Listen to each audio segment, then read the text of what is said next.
এই মুহূৰ্তৰ বাবে লৈ আহিছোঁ এটি গুৰুত্বপূৰ্ণ খবৰ। এছআৰ পুনৰীক্ষণক লৈ আতংকিত চাপৰবাসী। বহু ভোটাৰৰ নামত আহিছে চিপটেটৰ জাননী। ভিত্তিহীন অভিযোগকাৰীৰ অভিযোগৰ ভিত্তিত নিৰ্বাচন আয়োগে কৰিলে এনে কাণ্ড। কোনোবা স্থায়ী ভোটাৰৰ নামত আহিছে চিপটেট, কোনোবা জীৱন্ত ভোটাৰৰ নামত আহিছে মৃত্যু ভোটাৰৰ জাননী। ইপিনে 2-3 কিলোমিটাৰ দূৰত থকা অভিযোগকাৰীক বিচাৰি উলিয়াই ঘটনা অৱগত কৰোৱাত একো নাজানে বুলি কয় অভিযোগকাৰীয়ে। নিৰ্বাচন আয়োগৰ এনে কৰ্মকাণ্ডত হাৰি নগল খিলঞ্জীয়া ভূমিপুত্ৰ থলগিৰি চিনাকি অচিনাকি লোক। কেৱল মুছলমান ভোটাৰৰ ভোটাধিকাৰ কৰ্তন কৰি নিৰ্বাচনী বৈতৰণি পাৰ কৰাৰ ধান্দা কৰিছে বুলি কৈ জাঙুৰ খাই উঠিছে বিভিন্ন দল সংগঠনে। ভোট চোৰ কৰাৰ নতুন কৌশল নেকি বিজেপি চৰকাৰৰ, সেয়া হৈ পৰিছে এই মুহূৰ্তৰ বাবে এক ডাঙৰ প্ৰশ্ন।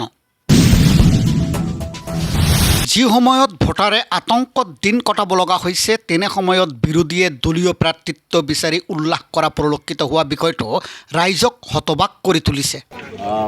আপোনালোকে ইতিমধ্যে গম পাইছে যে এটা আমাৰ চাপৰ বুলিয়ে নহয় বিভিন্ন অঞ্চলত বিভিন্ন মানুহে ভোটাৰ লিষ্টৰ পৰা মানে কমপ্লেইন আহিছে। ভোটাৰ লিষ্টত তেখেতৰ নাম আছে কিয় এই বুলি এটা প্ৰশ্ন কৰাত কমপ্লেইন কৰিছে। আৰু কমপ্লেইনৰ নাম যে আহিছে সেইটো আমি শুনা পাইছোঁ, আমাক কোনো ধৰণৰ কিন্তু লিখিত গভৰ্ণমেণ্টৰ পৰা অহা নাই। এতিয়া আমি বিএলঅ'ই আমাক মৌখিকভাৱে কৈছে আৰু কিছুমানে দেখুৱাইছে যে মোকো দেখুৱাইছে যে এইটো আপোনাৰ কমপ্লেইনৰ হ'ব। তেতিয়া কিছুমান বিএলঅ'ই কিন্তু আমাক সহযোগিতা কৰা নাই আৰু কিছুমান বিএলঅ'ই আমাক সহযোগিতা কৰাৰ ফলত আমি কমপ্লেইনাৰজনৰ ডিটেইলছ ওলাই নাই তেখেতক লগ ধৰা হ'ল, ফিজিকেলিও লগ ধৰাইছে, বিভিন্ন ধৰণৰ কথা মনোযোগতে কথা হৈছে। তেখেতৰ এটাই মন্তব্য পাইছোঁ যে এইটো আমি কৰা নাই, এইটো মই কৰা নাই, মই নাজানো।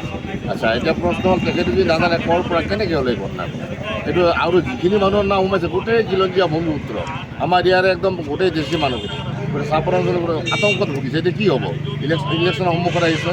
আমাৰ এতিয়া কোনো ধৰণৰ আমাৰ হেয়াৰিঙৰ কাৰণেও লিখিত হোৱা নাই, এটা খালি বিএলঅ' মৌখিকভাৱে কৈছে। গতিকে এই কথাটোৰ পৰা আমি প্ৰতিৰোধ যাবলৈ অলপ মানে ভয় খাইছোঁ। যিটো আমি কেনেকৈ বিশ্বাস কৰোঁ বিএলঅ'ৰ কথা, যিহেতু আমি গভৰ্ণমেণ্টৰ কোনো মানে লিখিত আমাৰ ওচৰত অহা নাই যে আপোনাৰ নামত এইটো কমপ্লেইন হৈছে, আমাৰ ওচৰত কোনো ধৰণৰ কাগজ অহা নাই। গতিকে এইটো লৈ আমি আতংকিত হৈ আছোঁ। গতিকে আমি ভাবোঁ যে এনেকুৱা ধৰণৰ যদি কোনোবা চক্ৰান্ত কৰি এনেকৈ এটা কিবা পেলাই দিছে মানুহৰ মাজত আত্ম সৃষ্টি কৰিবৰ কাৰণে, তেখেতক আমি কৈ দিছোঁ এনে ধৰণৰ কাম নকৰিব, কাৰণ এইখিনি গোটেই আমাৰ খিলঞ্জীয়া ভূমিপুত্ৰৰে হয়।